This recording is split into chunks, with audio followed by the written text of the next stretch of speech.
তুহসুহা বান্দা তোমাদের প্রতি আমার যত নিয়ামত, যত অনুগ্রহ, যত অনুকম্পা, এগুলো তোমরা যদি গণনা করো আমি কত দিয়েছি, গণনা করে তোমরা জীবনেও শেষ করতে পারবে না। বলি সুবহানাল্লাহ। অসংখ্য নিয়ামত আল্লাহ। এই যে আমরা কথা বলি, মানুষ আমরা কথা বলতে পারি, আমাদেরকে বাক শক্তি দিয়েছেন কে?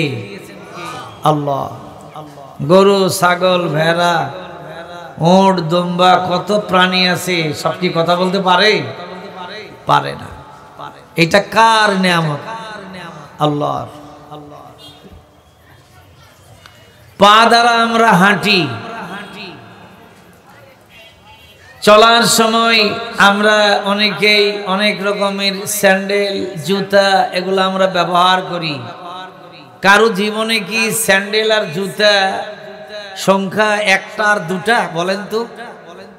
এই যে আমাদের ইঞ্জিনিয়ার সাহেব আছেন, উনি বয়স যাই হোক, জীবনে কি এক জোড়া স্যান্ডেল দিয়ে শেষ করেছেন জীবন?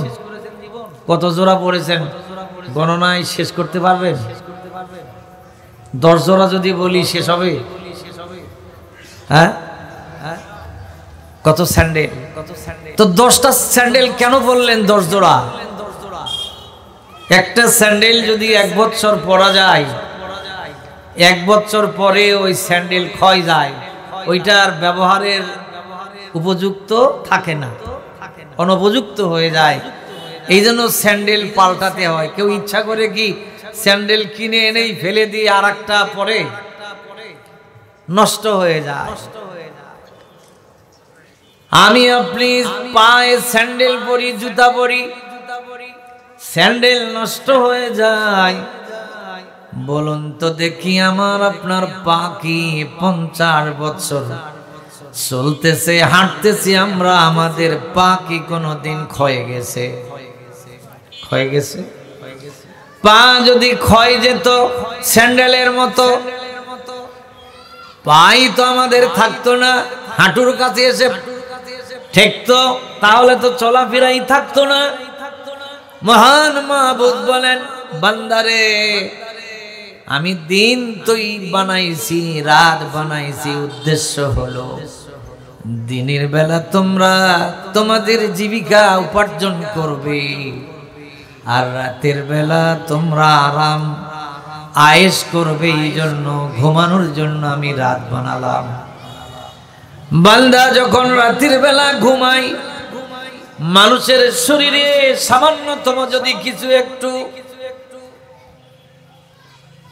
ক্ষয় হয়, ওই ঘুমের ভিতরে ক্লান্তি বলেন, ক্ষয় বলেন, সব কিছু দূর করে দেন। তিনি হলেন আমাদের আল্লাহ। সুবহানাল্লাহ। 10 জোড়া স্যান্ডেল আমরা পরি, 10 বার আমাদের পা ঠিক করা লাগে না। কেন লাগে না? রাব্বুল আলামিন মেহেরবানি করে যাই কিছু ক্ষয় হোক, রাতের বেলা ঘুমানোর মাধ্যমে বান্দার দয়া আমাদের প্রতি, আমাদের পা ক্ষয় যায় না। রাতে ঘুমালে ক্ষয় পূরণ হয়ে যায়, পূরণ করে দেন। তিনি হলেন কে? আল্লাহ। সুবহানাল্লাহ, সুবহানাল্লাহ। সে আল্লাহ তাআলা আমাদেরকে লক্ষ্য করে বলেন, ওয়ামান আরাদা আন যিকরি, বান্দারে তোমরা যদি আমার জিকির থেকে, আমার স্মরণ থেকে মুখকে ফিরিয়ে নাও, তাহলে জেনে রাখো ফাইন্না লাহু মাঈশাতান দানকা, আমি আল্লাহ তার জীবনকে করে দিব সংকীর্ণ। বলি নাউযুবিল্লাহ। জীবনকে আমি সংকীর্ণ করে দিব। আজ কোরআনের কথা বললে অনেকেই বলে কোরআন দিয়ে কি চলবে, কোরআন দিয়ে কি কিছু হবে? বলি নাউযুবিল্লাহ। কোরআন দিয়েছেন কে? আল্লাহ। কি জন্য দিয়েছেন? এমনি এমনি না, কোরআন বাস্তব জীবনী আল্লাহর হাবিব সাল্লাল্লাহু আলাইহি সাল্লাম প্রমাণ করে দিয়েছেন, কোরআন দ্বারাই চলে, বলি সুবহানাল্লাহ। কোরআন এখনো নাজিল হয় নাই। বিশ্বনবী মক্কায় আসলেন, অবস্থা কেমন? একজন আর একজনের সঙ্গে মারামারি, একজন আর একজনের সঙ্গে ঝগড়া, একজন আর একজনের সাথে কাটাকাটি। এমন কি কেউ যদি কাউকে হত্যা করার একটা কল্পনা করে থাকে, তাকে যদি মারতে না পারে, মৃত্যুর আগ দিয়ে তার ছেলেদেরকে ওসিয়ত করত, বয়স 50 হয়ে গেল, 60 হয়ে গেল, অমুককে মারার কথা এখনো মারতে পারলাম না, তোমাদেরকে ওসিয়ত করে গেলাম, সুযোগ পাইলে তোমরা কিন্তু এই প্রতিশোধটা নিবে, তাকে মারবে। এরকম মৃত্যুর আগে ওসিয়ত করত। ইতিহাস ওই সময়কে বলেছে আইয়ামে জাহেলিয়াত। আমরা ইতিহাস পড়ি নাই, সেই যুগের ইতিহাস আইয়ামে জাহেলিয়াত। জাহেল থেকে জাহেলিয়াত, জাহেল মানে মূর্খ, অশিক্ষিত সময়। তাদেরকে মারামারির যুগ, কাটাকাটির যুগ, খুনের যুগ, হত্যার যুগ, রাহাজানির যুগ, গুমের যুগ বলা হয়নি, বলা হয়েছে মূর্খের যুগ। নবীজি মক্কায় জন্মগ্রহণ করলেন। মক্কায় জন্মগ্রহণ করার পরে তিনি পৃথিবীতে যখন আসলেন, মার পেটে কয়েক মাস বাবা ইন্তেকাল করে গেছেন। কিছুদিন জন্মের পরে বয়স দাদা ইন্তেকাল করলেন, তারপরে মা ইন্তেকাল করলেন। এমনি করে ইতিম নবী পৃথিবীতে আসলেন। আল্লাহ রাব্বুল আলামিন যাকে নবী বানান, দৈহিকভাবে তাদেরকে সুন্দর করেন, চারিত্রিক দিক দিয়ে সুন্দর করেন। গোটা মানুষ আরবের যারা দুষ্কৃতী ছিল, কিন্তু আমার নবীকে কোনোদিন খারাপ ভাবে তারা বলতে পারে নাই, বরং তারা বলতো তিনি আল আমিন। তিনি হলেন বিশ্বাসী, মানুষের ক্ষতি করেন না, আদর্শ, ভদ্র, তার দ্বারা কেউ প্রতারিত হয় না, তার দ্বারা কেউ দুঃখিত হয় না। তিনি সকলের সাথে ভালো ব্যবহার করেন, সব মানুষ তাকে আলামিন বলতো, বলি সুবহানাল্লাহ। চরিত্রবান সর্বদিক থেকে তারা বলতো। কিন্তু নবীজি 25 বছর বয়সে বিয়ে করলেন। মা খাদিজা রাদিয়াল্লাহু তাআলা আনহার সঙ্গে বিয়ে হলো। আরবের সব থেকে ধনাঢ্য মহিলা ছিলেন মা খাদিজা। বিবাহের পরে নবীজি একটু স্বাবলম্বী হলেন। আল্লাহর হাবিবকে বললেন, আমার যত সম্পদ সব আপনি মালিক, যেখানে ইচ্ছা খরচ করতে পারেন, কোনো অসুবিধা নাই। নবীজি ওই 25 বছর বয়স থেকে নিয়ে ইনি হজ করে আসছেন। জানবেন, অনেকেই যারা গেছেন জানেন, মক্কা শরীফ থেকে সোজা পূর্ব দিকে মিনা, ওই মিনার নিকটে একটা পাহাড় আছে, জাবালে নূর পাহাড়। ওই পাহাড়ের মাথায় একটা চূড়া আছে, তার নাম গারে হেরা। ওই গারে হেরাতে আমার নবী একদিন নয়, 2 দিন নয়, 1 মাস নয়, 2 মাস নয়, 1 বছর নয়, 2 বছর নয়, বিবাহের পরে প্রায় 15টি বছর ওই গারে হেরাতে গিয়ে চিন্তা করতেন, এই সমাজকে কিভাবে সুন্দর করা যায়, এই সমাজের মারামারি কাটাকাটি কিভাবে বিলুপ্ত করা যায়, মানুষ যে আশরাফুল মখলুকাত, সৃষ্টির সেরা, কিভাবে তাদের আমল সুন্দর করা যায়, এই চিন্তা ভাবনা গারে হেরাতে আমার নবী দিন রাত করতেছিলেন, বলি সুবহানাল্লাহ। 40 বছর হয়ে গেছে বয়স। বুখারীর রওয়ায়াতে আসছে নবীজি আমার ওই সময়ে ঘেরা গুহায় আকাশের দিকে তাকিয়ে দেখেন আকাশ আর জমিনের মাঝখানে একজন নূরানী নূরের জ্যোতিময় পুরুষ একটা কুরসিতে বসা। উনি আস্তে আস্তে গারে হেরায় এসে আল্লাহর নবীর সামনে হাজির হয়ে বললেন, ইকরা, আপনি পড়ুন। নবীজি বললেন, মা আনা বিকারি, আমি তো পড়তে পারি না। বুখারীর বর্ণনায় আসছে জিবরাইল আমিন নবীকে ধরে একটা বুকের সঙ্গে জোরে চাপা দিলেন, আবার ছেড়ে দিলেন, বললেন ইকরা। নবীজি একই জবাব দিলেন, মা আনা বিকারি। এরকম করে 3 বার বুকের সঙ্গে জোরে জোরে চাপা দিলেন। শেষবারে এবার বললেন, ইকরা বিইসমি রাব্বিকাল্লাযী খলাক, আপনি পড়ুন ওই রবের নামে যিনি সৃষ্টি করেছেন। বলুন সুবহানাল্লাহ। এবার নবীজি পড়লেন।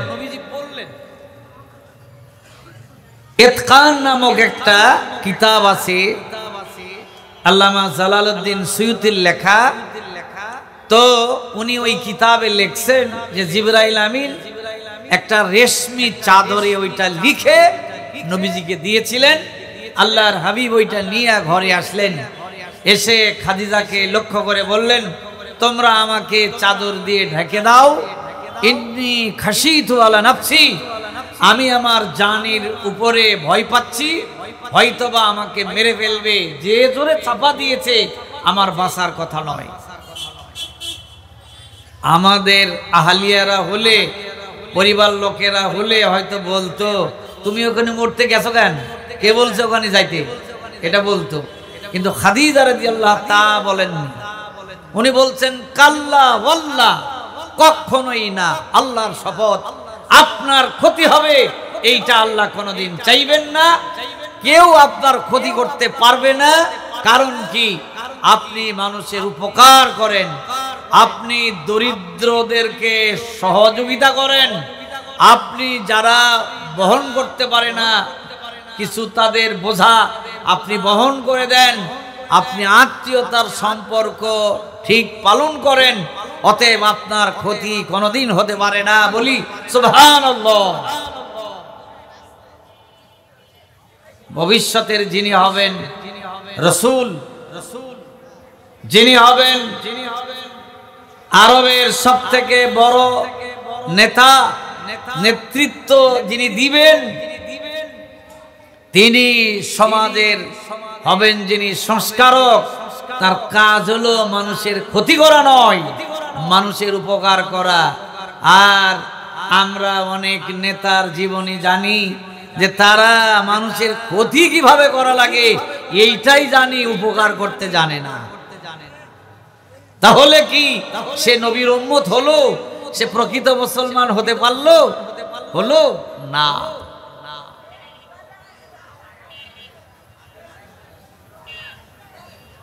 মুহাম্মাদুর রাসূলুল্লাহ সাল্লাল্লাহু আলাইহি সাল্লাম, তার কাছে কোরআন নাজিল হলো। তিনি কোরআনের এই কথাগুলি মানুষের মাঝে শিক্ষা দিলেন। ইকরা বিইসমি রাব্বিকাল্লাযী খলাক, কোরআন নাজিল হতে লাগলো। দেখা গেল মুসলিম কয়েকজন মুসলমান, আস্তে আস্তে মুসলমানের সংখ্যা বাড়তে লাগলো। ওদের মধ্যে চুরি আর নাই, ডাকাতির স্বভাব নাই, অন্যায় নাই, মানুষের ক্ষতি তাদের দ্বারা আর হয় না। এমনকি সমাজে এমন একটা শান্তি প্রতিষ্ঠিত হলো। আল্লাহর হাবিব বিদায় নিয়ে গেলেন। হযরতে আবু বকর খলিফা হলো। হযরতে আবু বকরের পরে হযরতে উমর রাদিয়াল্লাহু তাআলা আনহু খলিফা হলেন। সেই সময়ে বর্তমানে ফিলিস্তিনি মুসলমানদের উপরে যে জুলুম চালাচ্ছে ইসরায়েলরা, এরা এই দেশের নাগরিক ছিল না। এরা উড়ে এসে জুড়ে বসেছে জার্মান থেকে এবং বিভিন্ন দেশ থেকে এসে ওই জায়গায় তারা স্থান করে নিয়েছে। ওইখানে হযরত উমর রাদিয়াল্লাহু তাআলা আনহুর সময়ে এই যে গাজা এই এলাকাটা মুসলমানদের হাতে বিজয় হয়েছিল, মুসলমানরা জেরুজালেমকে ওই সময়ে প্রায় 1 মাস ব্যাপী ঘেরাও করে দিয়ে রেখেছিল। এরপরে ওই ইহুদিরা কি বলে, সেখানকার ইহুদিরা সেই সময় হযরত ওমর রাদিয়াল্লাহু তাআলা সম্পর্কে লিখলো, যদি ওমর রাদিয়াল্লাহু তাআলা এখানে স্বয়ং আসতে পারেন তাহলে আমরা একটা ফয়সালা তার মাধ্যমে মেনে নেব। হযরত ওমর রাদিয়াল্লাহু তাআলা মদিনা থেকে রওনা দিলেন। কোনো পুলিশ নাই, কোনো বাহিনী নাই, অর্ধ পৃথিবীর যিনি রাষ্ট্রপতি তিনি যাচ্ছেন জেরুজালেম ওই বাইতুল মুকাদ্দাসে, সাথে একটা উট আর ওই উটের বাহক। রাস্তা নেবার সময় হযরত ওমর বলতেছেন, ইনসাফ হলো বড় জিনিস, ন্যায় পরায়ণতা সকলের জন্য দরকার। তাছাড়া কিয়ামতের দিনে আল্লাহ পাক চুলচিরা বিচার করবেন, দুনিয়ার বাহাদুরি কুলাবে না, সেদিন মুসিবতে পড়তে হবে। আমার উটের বাহক, যতদূর আমি চলবো উটের উপরে, কিছু দূর যাওয়ার পরে আমি নামবো, আমি উট টানবো, তুমি উপরে উঠবে, এইভাবে আমরা সারা রাস্তা যাব। চলতেছে এইভাবে, চলতে চলতে জেরুজালেমের কাছে গেলে ওই বাইতুল মুকাদ্দাসে যখন পৌঁছলেন, পালা পড়লো ওই উটের বাহক রাখালের। হযরত ওমরকে ওই রাখাল বলতেছিল, হুজুর এখন তো আমরা ওই যে দেখা যায় মসজিদে আকসা, আপনি এখন উঠুন, আমি যদি উটের উপরে থাকি মানুষজন আমাকে চিনবে না, অতএব আপনি এই উঠে এখন ওঠেন। বলে না, ভাগটা যা হয়েছে ওইভাবেই হবে, ইনসাফ যাকে বলে। এই সময়ে আমি উঠের উপরে উঠতে পারবো না, তুমি ওঠো, আমি লাগাম টানবো। লাগাম টেনে টেনে হযরত ওমর নিয়ে যাচ্ছেন। রাখাল উটের পিঠে, সবাই এসে সালাম দেয়, আসসালামু আলাইকুম। রাখাল বলে, আমি খলিফা নই, যিনি উঠের লাগাম টানে উনি খলিফা। সুবহানাল্লাহ। কেমন ছিলেন খলিফা, কেমন হয় শাসক? আল্লাহর কোরআন মতো শাসক হলে তাদের গুণ এইরকমই হয়। সুবহানাল্লাহ।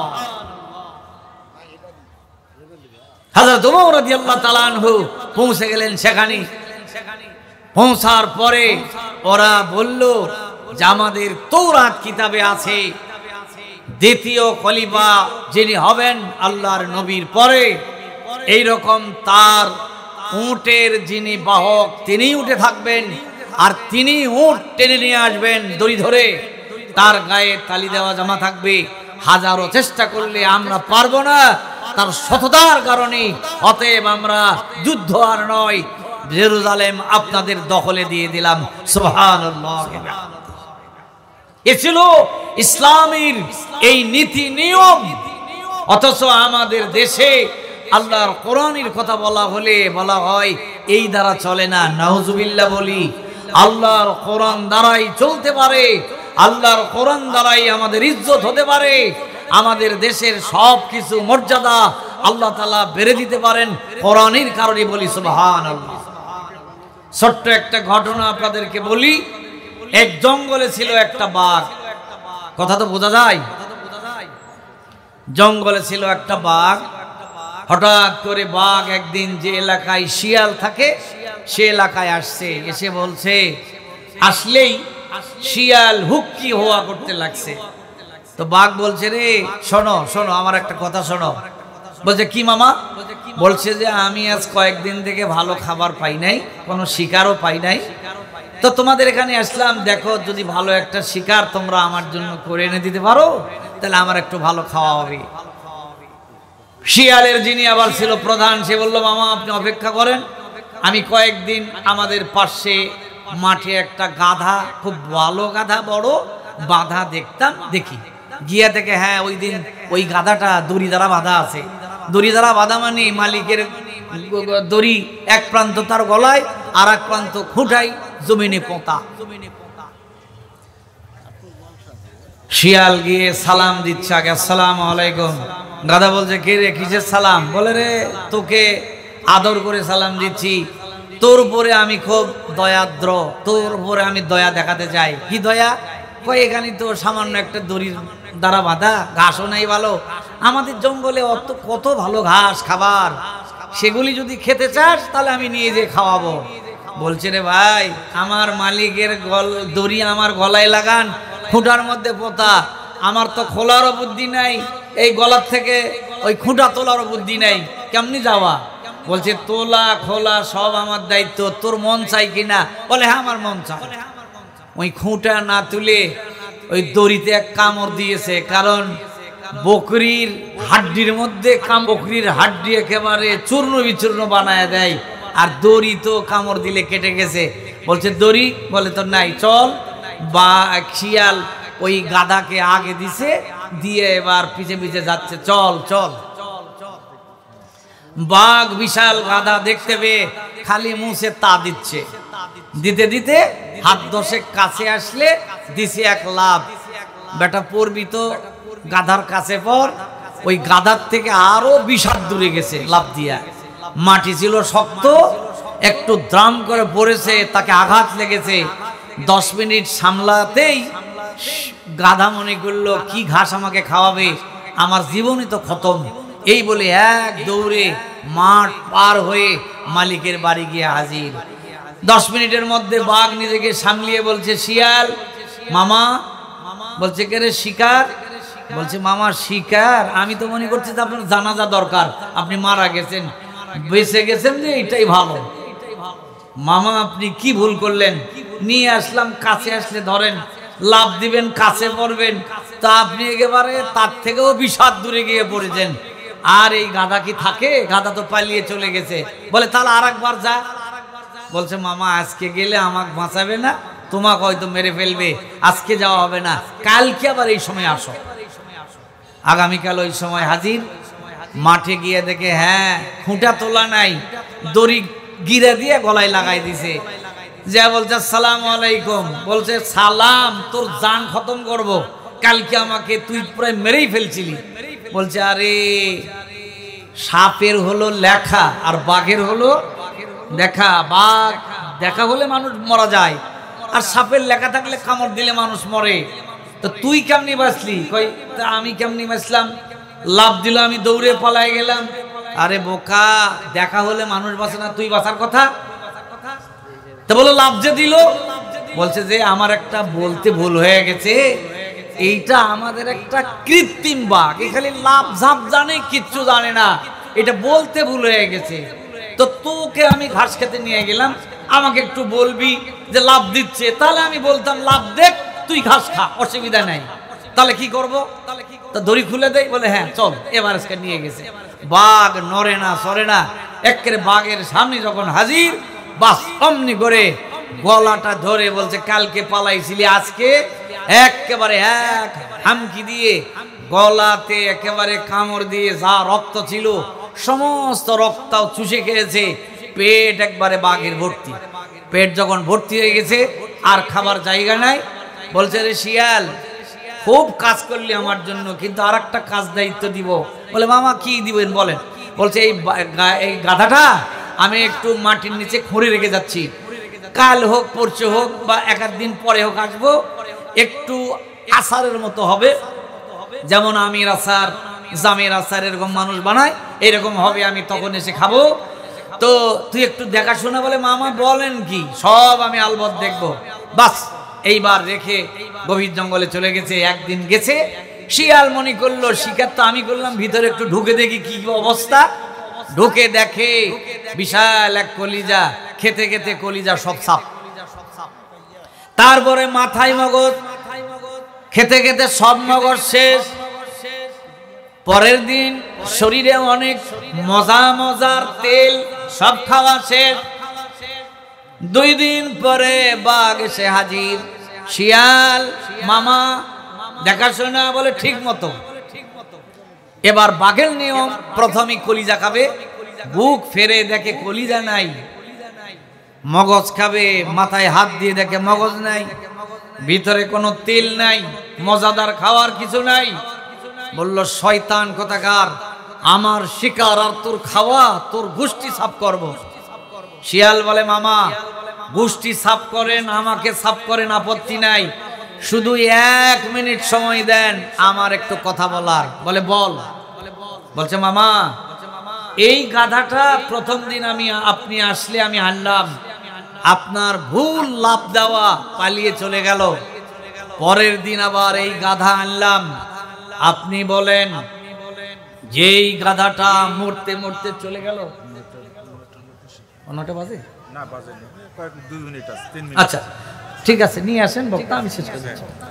তো আপনি মরতে মরতে এই গাধা চলে গেল, পরের দিন আবার ধরে আনলাম, আপনি বলেন যদি এই গাধার মাথায় মগজ থাকতো, আর বুকে যদি কলিজা থাকতো, আর গায়ে যদি ভালো তেল থাকতো, তাহলে মরতে মরতে চলে গেছে, আবার কি মরার জন্য হাজির হতো?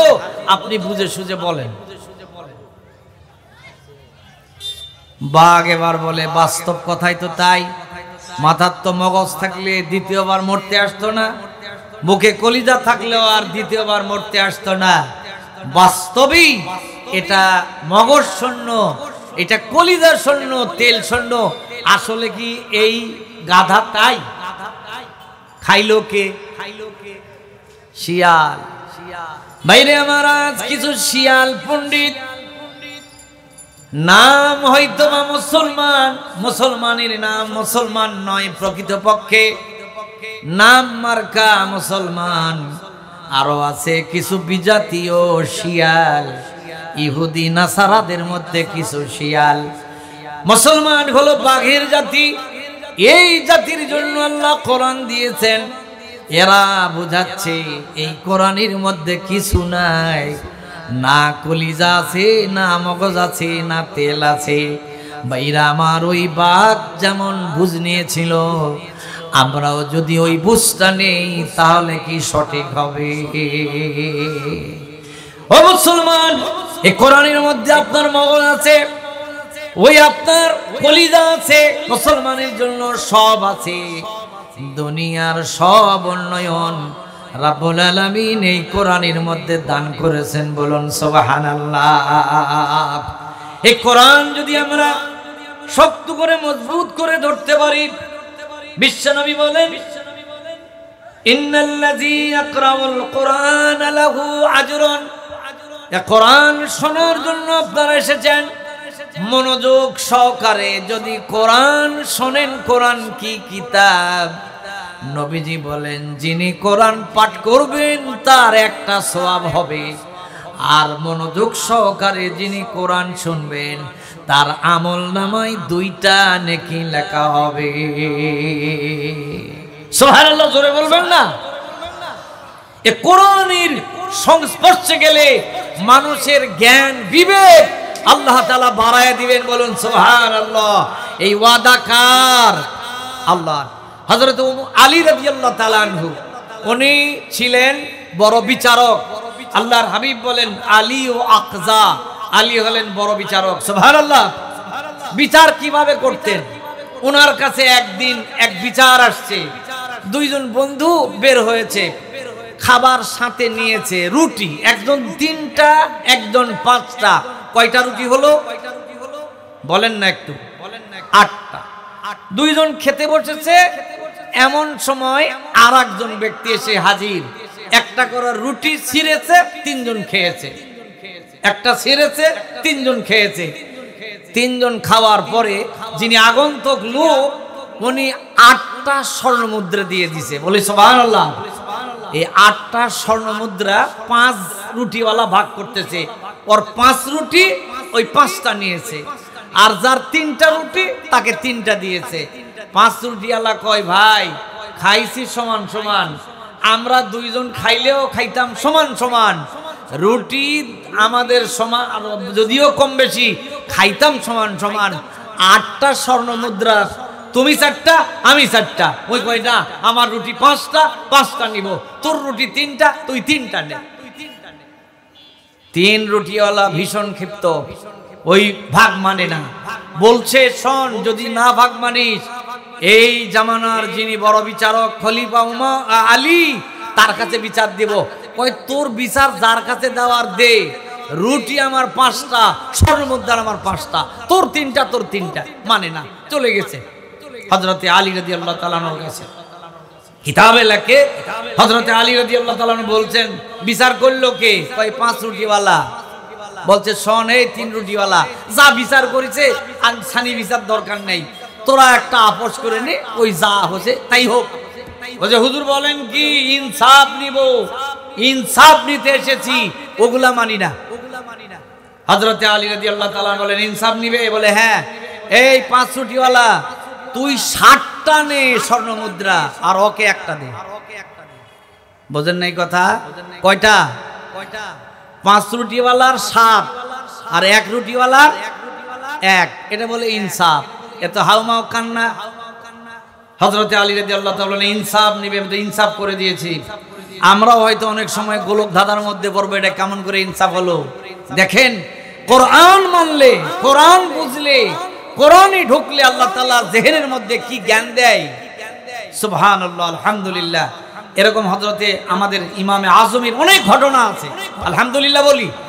এখন ছোট্ট বলি শেষ করি, আমাদের হুজুর এসে গেছেন, এখনই শেষ করব, এই 1 সেকেন্ড মাত্র। তো বলছে দেখো, তোমাদের রুটি হলো একজনার 5, একজনার 3, একটা করে রুটি খাইছো, 3টা করে টুকরা, তাহলে রুটি হইছে 3 আষ্টে, বলেন না, 24টা টুকরা। তো তোমার রুটি হলো 3টা, 3 তিরিকে 9, খাইছো 8, থাকে কত? 1। আর এর হলো 7টা, 3 7টা 21, খাইছো কত? 5টা, 5টা 3 5 15, খাইছো 8টা, থাকে কত? 7। 7 ওই 1। বোঝেন নাই বোধহয় এখনো? বুঝে আসে নাই? রুটি হলো 8টা, একজনার 3টা, একজনার 5টা, খাইছে কয়জন? 3 জন। তো একটা রুটি 3টা করে টুকরা, তাহলে 3 আষ্টে 24টা টুকরা, এক একজন খাইছে কত? 8টা করে টুকরা। তো যার রুটি 3টা, তার রুটির টুকরা হয়েছে 3 তিরিকে 9, খাইছে 8, আর কয় টুকরা থাকে? 1 টুকরা। আর যার রুটি 5, তার টুকরা হয়েছে 3 5 15, তো খাইছে 8, থাকে কত? 7। উনি এক কথাই বিচার, সুবহানাল্লাহ। ইসলাম যদি আসে, বেশি বিচার করা লাগবে না। হযরতে উমারের ফারুক রাদিয়াল্লাহু তাআলা আনহু, আবু বকর রাদিয়াল্লাহু তাআলা আনহুর সময় বিচারক, 1 বছর বিচারই যায়নি। উনি বলছেন আমি থাকবো না। বলছেন না, মানুষ অন্যায় করে, অন্যায় করেনি, ভয়ের চোটে যে বিচারটা এরকম হবে, অন্যায় করব না। যাক, আলহামদুলিল্লাহ, আমাদের হুজুর এসে গেছেন। আমি এইখানে আমার কথা শেষ করছি। আল্লাহ পাক আমাদের সকলকে আল্লাহর এই দিন, আল্লাহর এই ইসলাম, আল্লাহর নবীর সুন্নাত, আল্লাহর কোরআন জেনে বুঝে সর্বক্ষেত্রে আমলের তৌফিক দান করেন। আমাদের দেশে একটা, সারা দেশে একটা আবহাওয়া, একটা হাওয়া চালু হয়েছে। সব জায়গার মুসলমানরা একই কথা বলছে। আমি আজকে বাজার নিয়ে গেছি একটা রিকশায়, ও রিকশালাও এই কথা বলছে যে হুজুর একটা কথা কি বলছে, যে সব দল দেখেছি, ওগুলো দল আর নাই, যেই দল কোরআন আর সুন্নাহ নিবে ওই দলত আমরা এবার আছি। আল্লাহ পাক আমাদেরকে কবুল করেন। সবাই বলি লিল্লাহে তাকবীর। আপনারা এটা চান কিনা একটু আল্লাহকে হাত তুলে দেখাই দেন। লিল্লাহে তাকবীর, লিল্লাহে তাকবীর। আখির দাওয়ানা আলহামদুলিল্লাহি রাব্বিল আলামিন। আসসালামু আলাইকুম ওয়া রাহমাতুল্লাহ।